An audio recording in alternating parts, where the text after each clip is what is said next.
Here are 10 common misconceptions about the Jewish people, modern Israel, and Christians in the Middle East.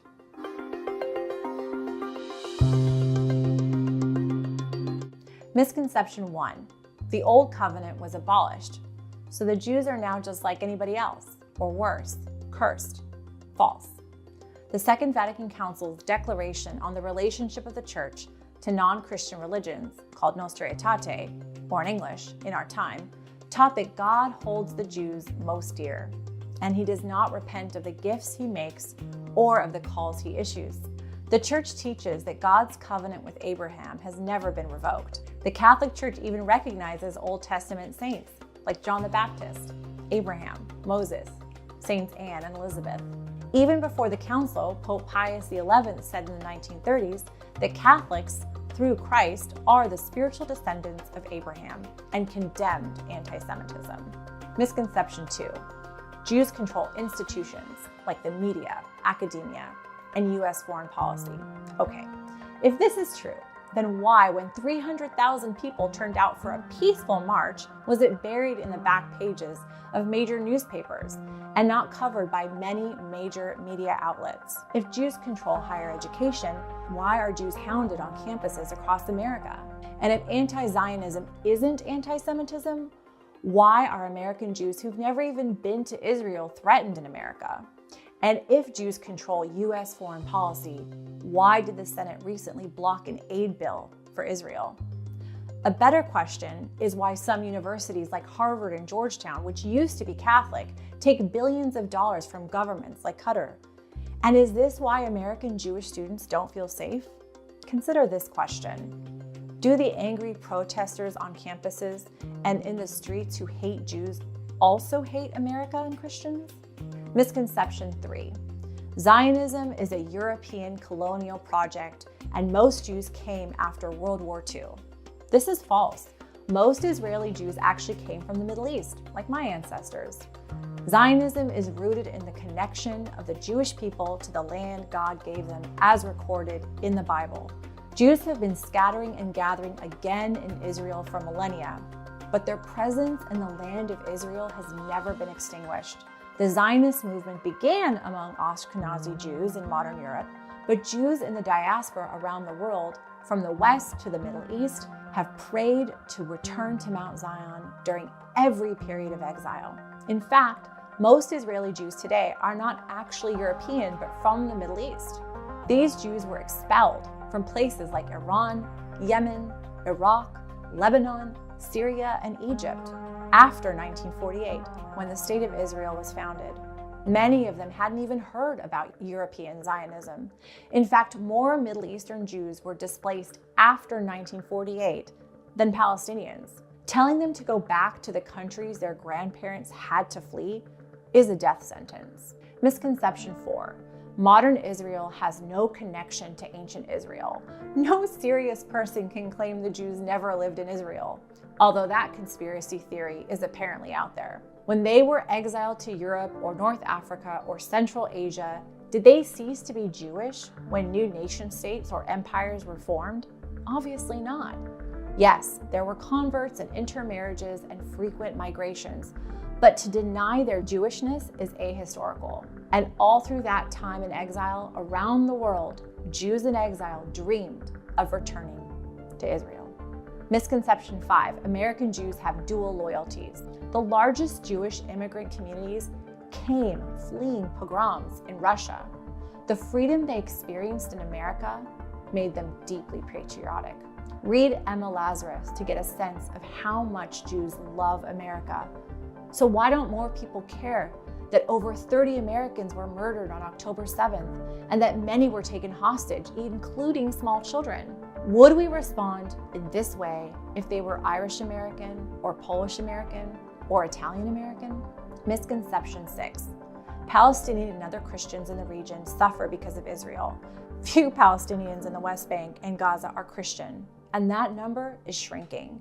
The decline of Christians in the Near East began under the Ottoman Turks and got worse with the rise of Arab nationalism and later ISIS and other terrorist groups. For most of our history in the Muslim majority country world, Christians, along with Jews, are considered dhimmi, an Arabic term that means second-class citizens or protected people, which really means something like captive. Even today in places like Egypt, Christians are still basically dhimmi. It's true that many Christians in the region are critical of Israel, parroting the views of the majority. Can you imagine what would happen if they weren't? So the church has to be very careful about what it says for fear of endangering Christians in the Middle East, but not Israel. Like Christians in Israel, we in America can be critical of Israel without fear of violent reprisals against Christians. Remember that when you see statements that are only critical of Israel, and stop to think about what they're not saying and why they aren't saying it. Misconception 7. Hamas and other Islamist terrorist groups protect Christians. Very few Christians remained in Gaza even before October 7th. Hamas, like all Islamist terror groups, threatens, intimidates, kidnaps, tortures, and often murders Christians. On October 7th, they murdered several Christians in Israel. Hamas murdered Israelis and non-Israelis, Jews, Muslims, and others. Remember that Christians in much of the region are dhimmi, in other words, second-class citizens. So when you hear only criticism of Israel and that Christians are guests or protected, now you know what that really means. Misconception 8. Christians are persecuted in Israel. Christians in Israel are a small community. Most live in Galilee, which is majority Muslim. That's right. 1 in 5 Israeli citizens is Muslim. They are mostly Palestinians who remained in Israel in 1948 and became citizens. Christians in Israel are also wealthier than the average Jew in Israel. The Christian community includes Christians of various native communities and also converts, Filipino guest workers, and even Hebrew Catholics, whose liturgy is perhaps the closest to those of the early church. Israel isn't perfect, nor are its citizens. There have been incidents in the Old City with ultra-Orthodox Jews making spitting gestures towards some Christians, which recently resulted in a father and his sons getting arrested. But contrast this with the surrounding region, where churches are bombed or burned to the ground, and Christians are kidnapped, tortured, raped, and murdered, where investigations, let alone arrests or prosecutions, are unlikely. Israel isn't perfect, but there's a reason it's prospering, unlike neighboring countries. Misconception 9. Jews and Israelis are secular and anti-family. Like a lot of anti-Jewish stereotypes, this one isn't just wrong, but the opposite of the reality. Israeli Jews have bigger families than any Christian majority country in the West, mostly because of their growing conservative, traditional religious communities. Abortion rates in Israel are lower than the United States and decreasing each year. Abortions must be reviewed by a committee to prevent, among other reasons, abortion being used as a means of birth control. Less than 1% of abortions in Israel occur beyond the first trimester, whereas the rate in Christian majority US is nearly 10 times higher.